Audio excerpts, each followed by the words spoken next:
안녕하세요. 유튜브가 낳은 의대 교수 윤하을이 이동익입니다. 이제 연말이네요. 의대를 졸업하고 인턴을 지원하실 분들도 계실 거고, 인턴을 끝내고 레지던트를 지원하실 분들도 계실 거고, 레지던트를 끝내고 펠로우를 지원해야 하나 하실 분들도 계실 겁니다. 젊은 의사들의 인생은 정말 정형화되어 있기 때문에 어찌 보면 굉장히 뻔합니다. 변수가 별로 없어요. 그 중에서 가장 큰 변수, 고민거리라고 할 수 있는 건 인턴 취업할 때 모교 병원을 떠날지 말지입니다. 이 문제랑 전공과 선택하는 거, 이거 두 개 말고는 뭐 따로 고민할 게 별로 없어요. 그냥 시험 보라는 대로 보고 보라는 만큼 계속 보면 되거든요. 그러나 뭔가 뜻하는 바가 있어서 모교가 아닌 다른 병원에서의 근무를 고려하시는 분이 계시다면 아마 고민을 엄청 하실 겁니다. 여지껏 거의 6년을 보냈던 익숙한 곳, 익숙한 친구들을 떠나서 혼자 정말 오랜만에 새로운 곳에서의 도전을 하는 거니까요. 각자 타 병원에서의 근무를 지원하시는 이유는 다 다를 수 있고 병원마다 장점들도 다 다를 수 있지만 막연히 희망찬 얘기가 아닌 미리 알고 가면 좋은 것, 미리 알고 가야 하는 것에 대해서 말씀드리도록 하겠습니다. 참고로 저는 펠로우만 타병원에서 했기 때문에 여지껏의 제 경험과 주변의 사례들에 근거해서 말씀을 드리도록 하겠습니다. 이런 점을 참고하고 들으시면 좋을 것 같아요.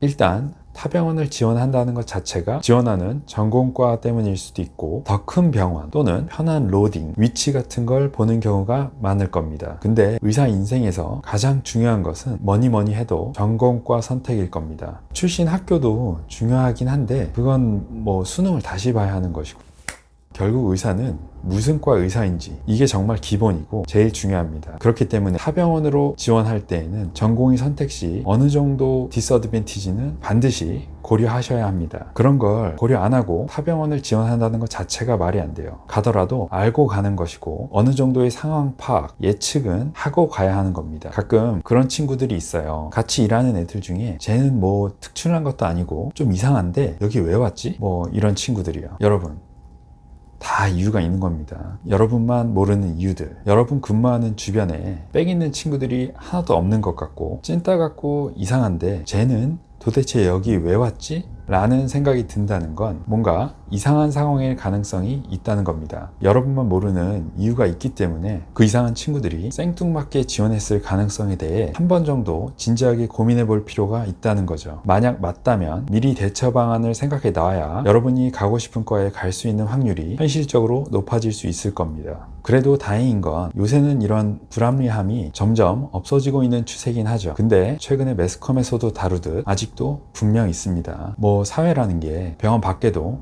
다 마찬가지긴 하죠.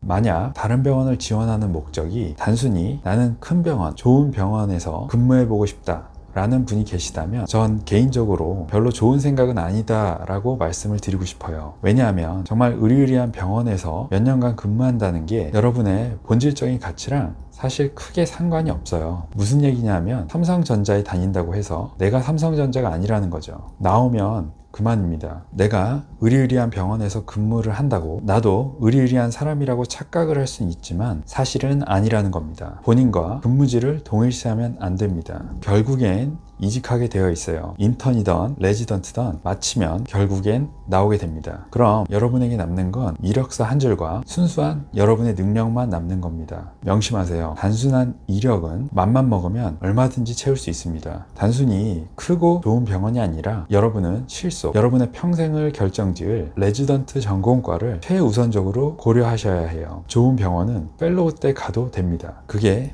훨씬 더 쉽고 안정적인 길이에요. 결국 오늘 제가 말씀드리는 걸 요약하면 젊은 의사, 의대생으로서의 인생에서 모든 가치는 1차적으로 무슨 과 전공의를 할지 거기에 집중해야 한다. 본인이 하고 싶은 과가 있다면 병원에 상관없이 그 과의 전공의를 할 수 있도록 모든 선택을 집중해야 하는 것이고, 일반적으로는 모교 병원의 가능성이 제일 높다. 그러나 성적이라는 요소가 분명히 있기 때문에 모교 병원의 전공의 TO를 예측해보고 사실상 불가능하다고 판단이 된다면 그때는 원하는 과 전공의 지원 합격 가능성이 현실적으로 가능한 병원, TO가 많은 병원, 뭔가 합법적인 수준의 라인이 있는 병원을 트라이 해보는 게 현실적이다. 단순히 병원이 크고 네임밸류가 좋아서 시설이 좋아서 거기로 인턴을 가야지, 이런 건 진짜 말도 안 되는 겁니다. 고작 인턴 1년, 사실상 몇 달간 좋은 병원 안에 후줄근한 인턴 숙소 생활, 그리고 부질없고 일시적인 만족감, 소속감 때문에 본인 인생을 불확실성에 걸 필요는 전혀 없다는 거죠. 뭔가 굉장히 보수적으로 말씀드린 것 같은데 그냥 정말 냉정히 현실적으로만 보면 이런 의견도 있을 수 있다 정도로 한 번 정도 참고해 보시면 좋을 것 같습니다. 많은 도움이 되었으면 좋겠네요. 그럼 또 뵙죠.